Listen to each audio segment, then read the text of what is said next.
Hello, my name is Taylor Bailey.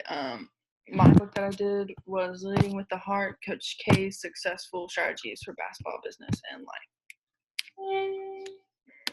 So I chose this book because I'm a Duke fan, and in North Carolina, basketball is a religion if you're like really into it, and anybody can be into it. So it's basically a religion. And so I've always watched Coach K, and I've always really enjoyed watching him, and I've always thought he's been a really great coach, and a lot of people agree with me on that, whether they're fans or not.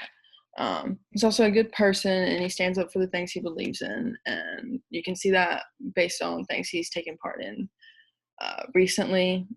And I just wanted to read this book because I thought it would highlight his character and show why he's so successful and how he got to be that way, and what strategies or rules or anything like that led him to get where he's at today.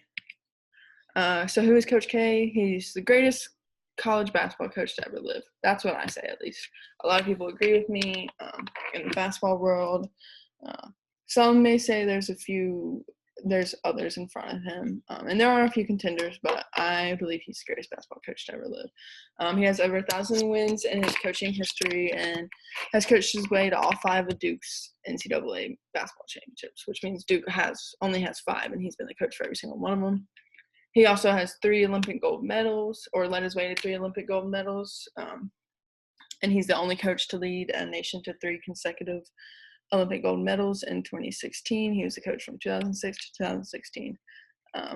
And he recently made headlines because he's used his position to discuss Black Lives Matter and get younger individuals to vote. So he had like an event at Duke, and they all spoke. His assistant coach, one of his assistants, Nolan Smith, who used to play for him, spoke, and they basically got a bunch of underclassmen to register to vote. Or not just underclassmen, but a lot of them. So basically, it was written by Coach K, Donald T. Phillips, and Grant Hill. Grant Hill was a former player of Coach K. That's him in the picture. And he goes through what it takes to create a winning team and how his strategies have led him to creating a great life. And a few other things, but that's a lot of what he talked about. And the message of this book is to lead with your values, have a strong presence as a leader, and be determined to find ways to win, and you'll be successful. He never really specifically talks about coaching. He always calls himself a leader.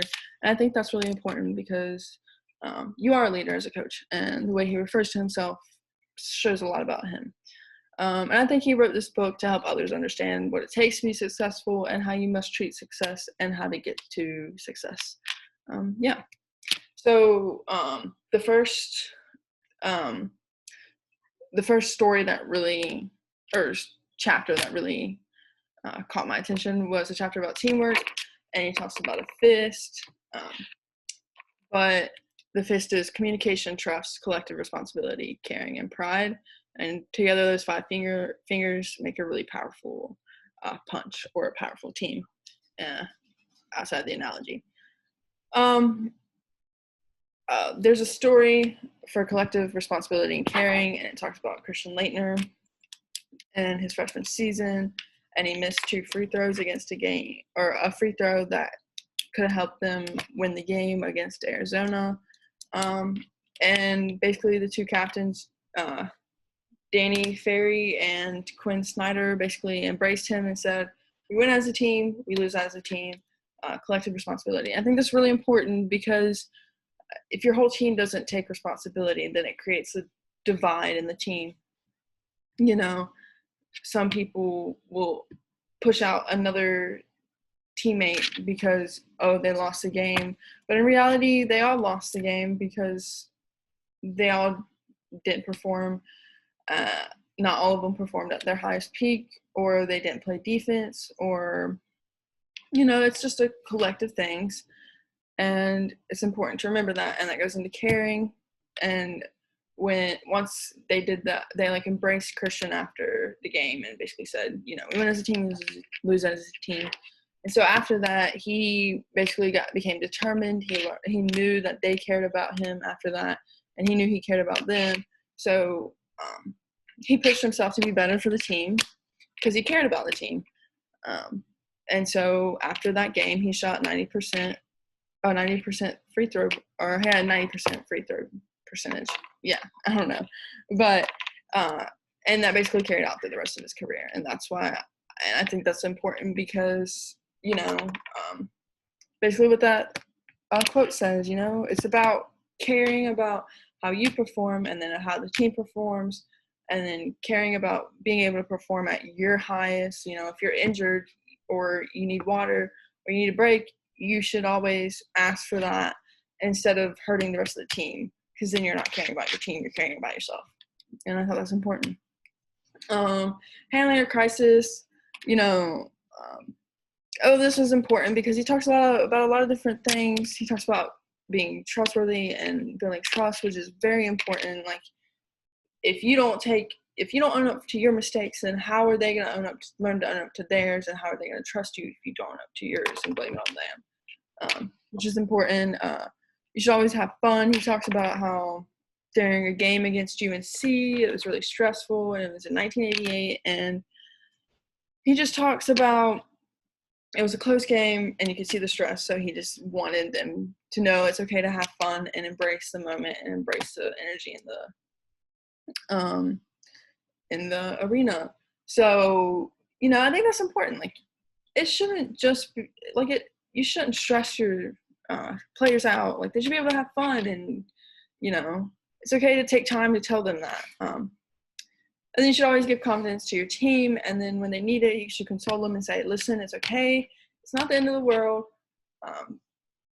There will be more games, and if there's not more games, then it's okay. Your world's not over. You do have a future beyond sports. And if other teams need it, then you can go talk to other teams, because he talks about after the 92 Kentucky game when Christian Laettner made the shot, he went up to Richie Farmer, who was a senior at Kentucky, and he basically just said, listen, you played your heart out for this team. You were great in all 4 years that you were here. Don't be upset. And then he told the Kentucky fans to be proud of their team, which is important too, because, it can't just be about your team. Like, you should have compassion for everybody. And then life. He basically, in the 94 through 95 season, he hurt his back. He missed half that season and wasn't allowed to return after. But he talks about the major lessons that he learned, and it was to manage time more wisely. They need people around. After you reach a certain amount of success, you need people around you to say no, and don't try to do too much for yourself, which is always important. You should allow people to help you, no matter what. Like, if it's the players, your assistants, fans or parents, whoever wants to help you, you should allow them to help you. And I think that's important, because you don't want to take on too much stress yourself and then not be able to help your team. And then he also talks about sometimes the best influence on people is outside of the program, and it doesn't come from the program's success. And he talks about, he goes to a children's hospital and he interacts with them, and then he gets letters from people who aren't writing him just because of the program. They're writing him because of other things that he's done.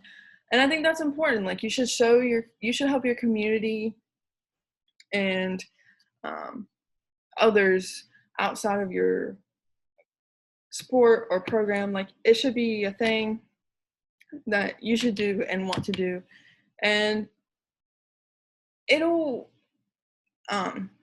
can help people get through really hard times, or it can influence them to do what you're doing, or help them see where they want to go in life. And I think that's just really important, and that's what a coach should be about. So yeah, I definitely recommend this book if you're whether you're a huge college basketball fan or not. I definitely recommend this book. Even if you're a UNC fan, just kidding. But even if you're a UNC fan, I think you'd still enjoy this. It's a great book, and it really talks about what it takes to be successful really well. And it adds other aspects of life into it. So, yeah. Thank you for coming and watching my presentation, and I hope you all have a great day, night, whatever it is when you're watching it.